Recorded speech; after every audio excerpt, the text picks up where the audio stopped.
तुम्ही बॅचलर असाल किंवा गृहिणी, झणझणीत चिकन रस्सा आणि सुक्याची सोपी रेसिपी सांगणार आहे.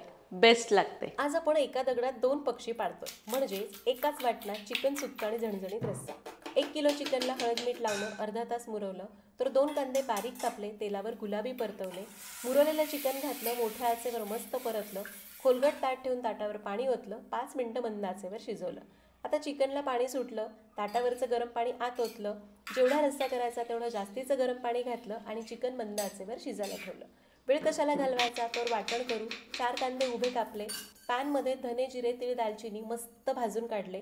आता त्याच पॅनमध्ये तेलावर कांदेसुद्धा असे छान तांबूस भाजले, त्यातच सुकं खोबरं घातलं, भाजलं आणि सगळं गार केलं. आता आला मिक्सरचा नंबर, सगळं मिक्सरच्या भांड्यात काढलं, त्यातच सगळे भाजलेले खडे मसाले घातले, आलं, लसूण, कोथिंबीर आणि पाणी घालून याचं वाटण केलं. वाटण तयार झालं, चिकन शिजलं की अळणी आणि सुकं वेगळं केलं. आता कढई घेतली, त्यामध्ये तेल तापवलं, सगळं तयार वाटण घातलं, ते चांगलं परतून घेतलं. मिरची पावडर, कांदा, लसूण मसाला, पाणी घालून तेल सुटेपर्यंत परतलं. तेल सुटलं की अर्धं वाटण गेलं रश्श्यात, रस्सा उकळू दिला. उरलेल्या वाटणामध्ये सुकं मस्त परतून घेतलं, थोडासा रस्सा घातला आणि त्याला 2 मिनिटाची वाफ काढली.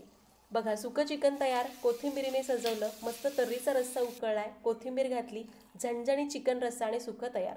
एकदा केलं की प्रेमात पडाल, इतकी भारी रेसिपी. अशाच रेसिपीसाठी लाईक आणि फॉलो करा.